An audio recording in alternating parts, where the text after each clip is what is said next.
Merci, Monsieur le Président, de m'avoir passé la parole. Monsieur Toumba, Oui, maître. à vous entendre, on a l'impression que vous n'aviez rien fait au stade de ce jour-là. Sauf sauver les leaders, c'est tout. Si on dit que je n'ai rien fait, c'est que tout ce que j'ai raconté par rapport aux leaders, ce n'est pas vrai alors. Sinon, eux, c'est ce que j'ai pu faire, maître. D'accord.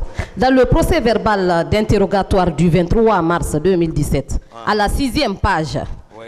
vous déclarez avoir été informé par un jeune dont vous ignoriez le nom de la sortie de Dadis. Vous confirmez cette déclaration? Oui. Ça s'est passé comme ça. Merci. Est-ce que vous avez pris la peine de vérifier cette information avant de sortir? Et je vous ai dit, j'étais d'abord pour un premier temps avec le président. Lorsqu'il a envoyé pour m'appeler, Marcel est venu me appeler, je sais dans quel état d'âme je l'ai laissé.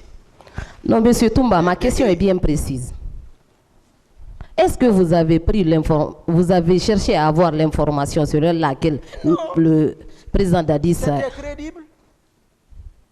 L'information, elle était crédible. Est-ce que vous avez également pris la peine de l'appeler au téléphone pour connaître sa position? Non, il n'y a pas ça entre moi et lui. Il n'y avait pas ça. Appel téléphonique? Oui. Non, il n'y a pas ça entre moi et lui. Donc vous avez préféré sortir comme ça, vous promener à travers la ville pour le rechercher? C'est pas préféré. C'est pas préféré. Je vous ai expliqué comment étaient les protocoles de sortie à l'époque. C'est normal de me croire. C'est ce qui caractérisait la présidence. Ce n'est pas provoqué par quelqu'un d'autre si ce n'est pas lui. Je vous ai expliqué comment d'habitude, il arrivait parfois, je le cherchais. Il sait, à Imbaya, je le cherchais, je ne l'ai pas trouvé. D'accord, je poursuis. Vous déclarez à la même page que c'est vous qui aviez récupéré et sauvé certains leaders politiques, donc entre autres, M. Sidia Touré, Jean-Marie Doré, Mouktar Diallo, Baouri, Lounzeni Fall et certains de leurs militants. Oui. Mais est-ce que toutes ces personnes-là pouvaient se retrouver dans le même véhicule? Il y avait même plus qu'eux-mêmes. Ce n'est pas eux seulement là. Donc votre véhicule, c'était un camion ou... Non, c'est une 4x4 version américaine, c'est-à-dire même derrière là où il y a place des bagages là. Donc, ils étaient derrière, ils étaient superposés. Comme superposés. Eux-mêmes, ils n'ont qu'à venir expliquer. C'est-à-dire, si c'est pour vérifier la véracité, qu'ils viennent nous expliquer clairement, on nous enlève dans le contour là. Ils étaient tous dedans. Monsieur Gakité, en attendant que ceci ne soit là, répondez aux questions. Merci, Merci, Monsieur le Président. Donc, ils étaient dans le véhicule. D'accord. Oui. Vous déclarez également qu'étant en face de l'université, Oui. que c'est à ce niveau que Marcel et ses hommes sont venus vous retrouver. Vous confirmez cette déclaration aussi? Oui.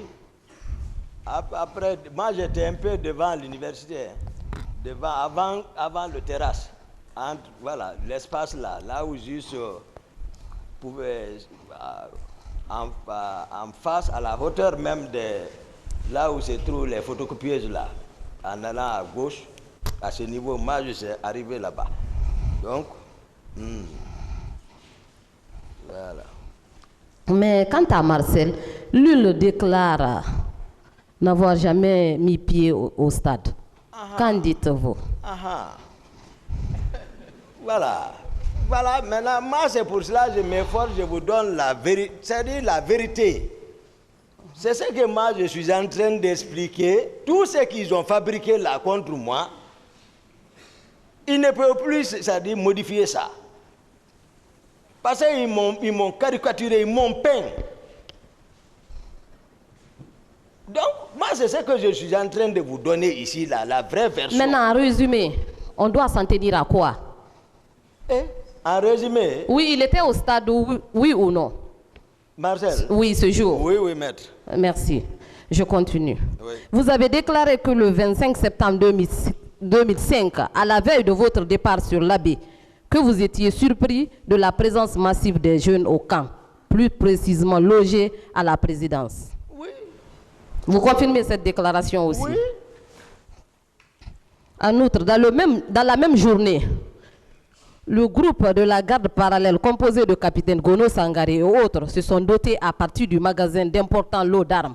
Vous confirmez cette déclaration aussi? Oui. Est-ce que ce n'était pas des actes préparatoires pour les massacres du 28 septembre?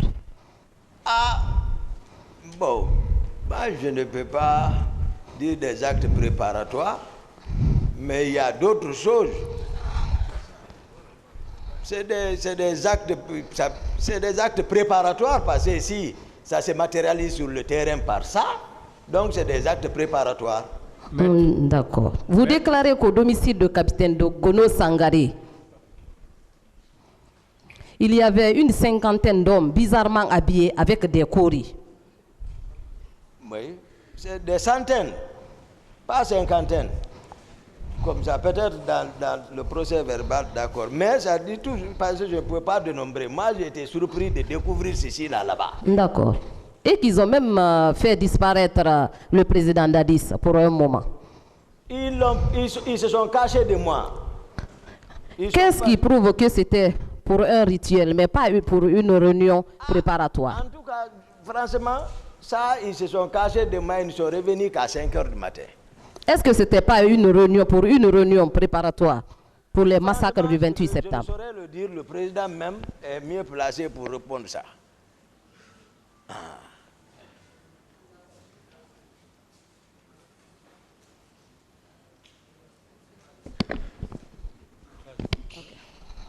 Merci, Monsieur le Président. Je continue. Vos déclarations également, selon lesquelles il y avait des jeunes bizarrement habillés avec des coris, sont effectivement confirmées par certains partis civils dans les procès-verbaux d'interrogatoire. Selon vous, quelles sont les personnes qui ont recruté, habillé, armé et infiltré? Je vous ai donné les noms Gono Sangaré, Oui. et Théodore, Oui. et les Makambo, et tous ceux dont les noms j'ai cité ce matin-là, ce sont l'affaire-là. Gono, c'est l'intendant particulier. Tout le monde sait qu'il y avait un recrutement massif de l'air devant chez lui là-bas. C'est comme ça, c'est eux qui ont recruté, sous l'ordre du président Moussa Dadis Camara. Et de façon sélective. C'est ça la particularité. Il y avait une particularité, ça c'est clair. Même là où je parle aujourd'hui, les militaires même m'écoutent, ils savent que c'est la sincérité que je suis en train de m'efforcer à faire comprendre la cour. Sincèrement, je ne cache rien. Je ne me protège même pas. D'accord, Monsieur Toumba. Vous déclarez avoir vu à Bellevue le colonel Claude Pivi dans votre audition, alors qu'ici vous parlez de Hamdallah. Oui, c'est le même secteur. Bellevue, c'est pas Hamdallah. Bellevue, devant Lavaz là-bas. Lavaz. C'est après Hamdallah, devant Lavaz. Après Lavaz. C'est là où vous avez rencontré le... Oui, oui, il est ici. D'accord. C'est pas... Il est ici. Bon, Marcel qui n'a pas été, il a échangé avec lui là-bas.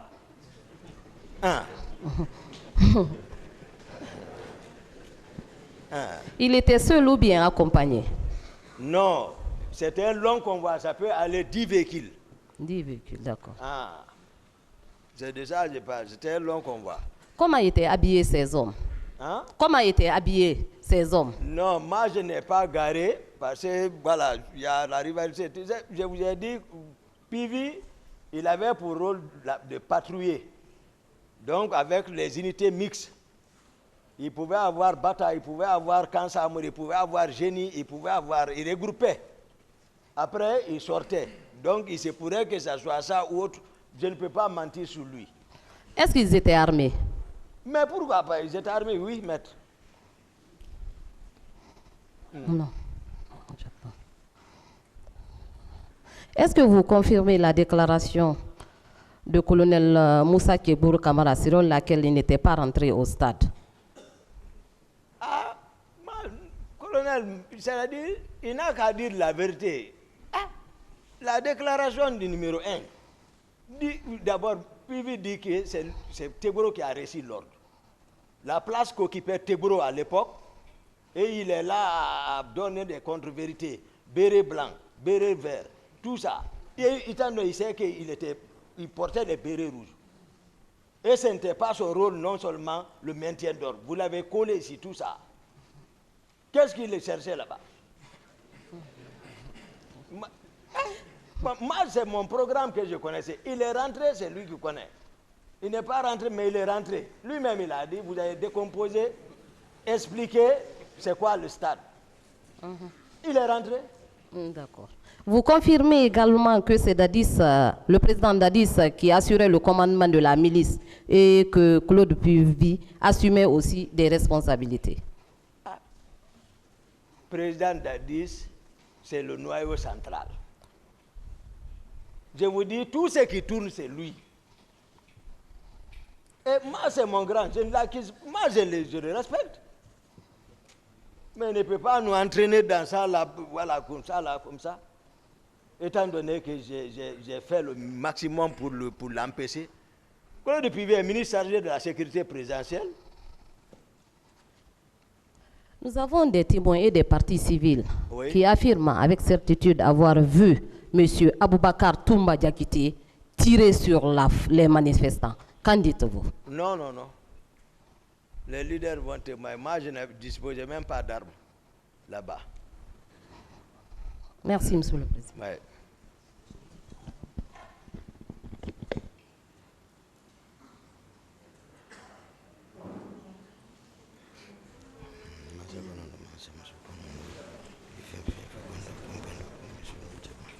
Monsieur Diakité, moi je pense que j'ai une ou deux questions pour vous. Vous nous avez expliqué le contexte des événements, de l'avènement du CNDD. Le contexte dans lequel les événements malheureux du 28 septembre sont intervenus. D'après vous, quels étaient les concepteurs de la théorie Dadis ou la mort? Dadis ou la mort, il y a Dadis d'abord lui-même. Parce qu'il a dit devant le peuple à Bolbiné. Après tout ça, là, il revient et dit non, juste c'était pour effrayer les leaders comme on le fatiguait trop. Donc, mais c'est lui d'abord le premier. Les Teboro. Oui, le colonel Teboro. Les colonels Théodore, les colonels Makambo, capitaine Gono Sangare, capitaine Marcel Guilavogui, et tant d'autres, c'est-à-dire tout, et c'est Dadis ou la mort, et Moussa Keta. Le capitaine Moussa Keta, commandant à l'époque, je crois, secrétaire général du gouvernement.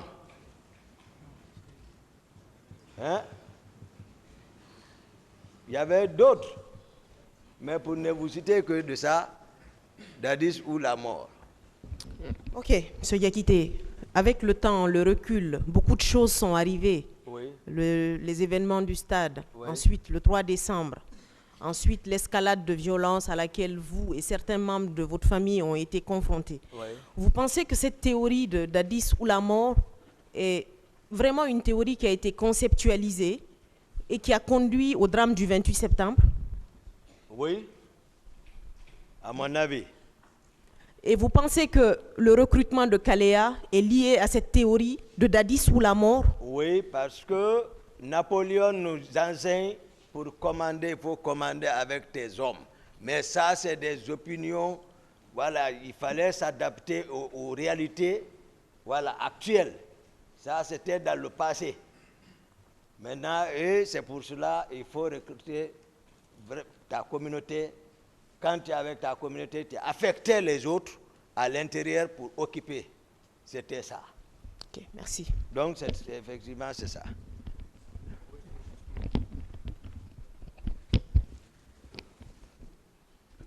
Monsieur Diakité. Oui, maître. Alors, vous avez dit ici que d'habitude, vous vous déplacez avec un petit groupe de personnes, notamment, à savoir 6 personnes maximum. Oui. Alors, le jour, le 28 septembre, oui. Malheureusement, vous vous êtes déplacé seul, juste avec le féticheur. Le féticheur, Fromo. Fromo. Voilà.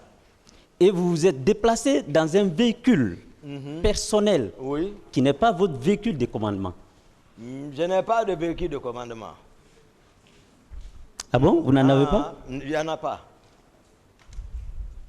Alors, qu'est-ce qui justifie que vous vous déplacez pour aller à la recherche du président? Mais malheureusement, vous ne partez pas avec vos hommes. Juste 2 personnes, en fait une seule personne. Qu'est-ce qui justifie cela? Non, souvent l'état dans lequel j'ai laissé le président le matin, je vous ai dit, il y a une équipe du salon qui constitue la ceinture, voilà, la ceinture, voilà, la première ceinture de sécurité et de protection physique. Ceci relève de moi. Donc, si on me dit qu'il est sorti, à supposer il est parti avec eux, même si moi je venais le trouver, je prenais le commandement. C'est-à-dire, je n'ai pas besoin, moi mon salon ne bouge pas. Mais s'il sort, c'est que une fois que, d'habitude, dès que je viens, je m'annonce, je m'arrête. C'est lui qui est assis derrière, lui, il me voit seulement, il quitte. Je prends le commandement. C'est-à-dire, il bouge toujours avec ceci, il dort avec ceci. Vous comprenez?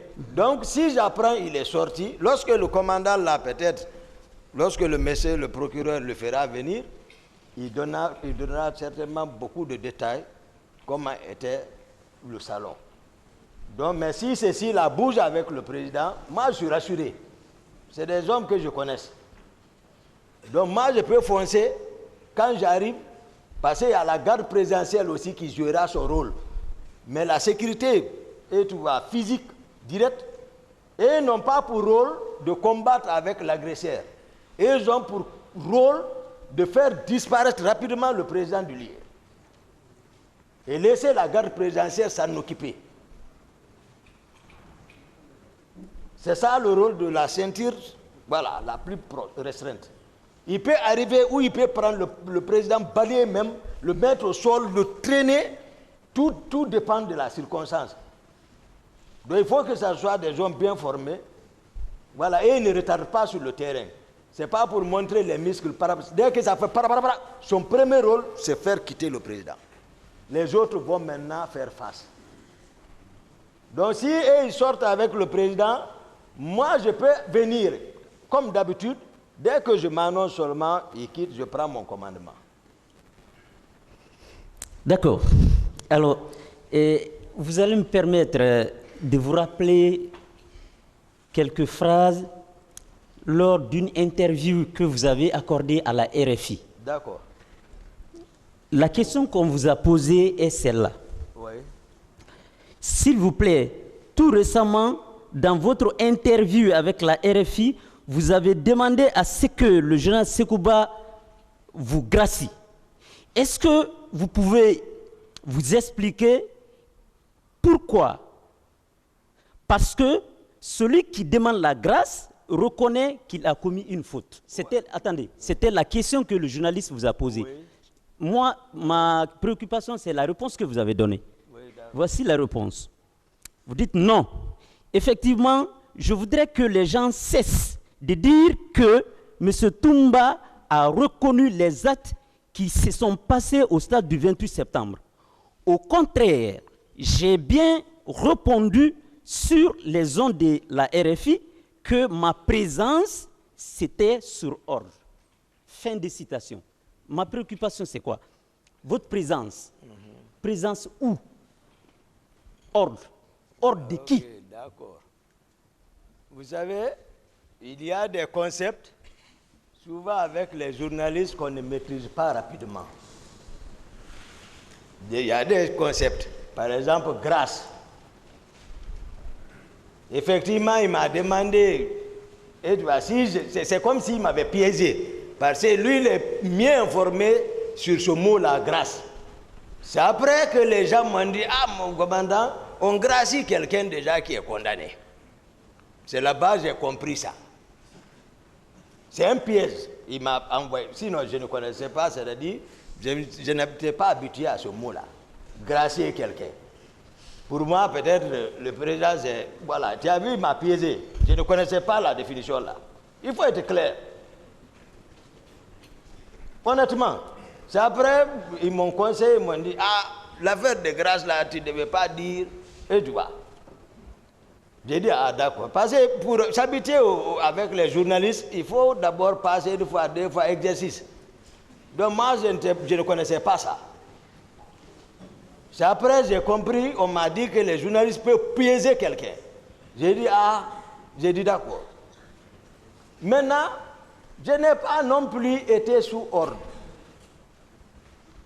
Le président a été clair. Si c'est un lapsus, peut-être, je ne sais pas, mais moi, je n'ai pas été sous ordre. J'ai été clair ici dans mes explications devant la Cour. Le président même dit, c'est lui qui m'a empêché. Vous ne voulez pas développer ce concept-là. Le président dit, je ne l'ai pas donné ordre. Vous ne voulez pas développer le concept-là. Vous voulez seulement les hommes de Toumba. Vous aussi, vous êtes devenus les hommes de Toumba. Les hommes de Toumba. Il faut oublier ça, maître. Ah, il n'a qu'à laisser maintenant, j'ai chaud maintenant. D'accord, M. Diakité. En fait, j'ai tout simplement répété ce que j'ai vu sur le papier. Donc, alors, bon, pour finir, M. Diakité, vous avez dit que quand vous étiez au stade, oui, vous avez vu des personnes, des visages inconnus de vous. Oui, depuis au pont même. D'accord. Ces personnes-là étaient habillés en tenue militaire ou comment est-ce qu'ils étaient? Ils étaient armés avec des armes à feu, armes blanches ou comment est-ce qu'ils étaient? Ah.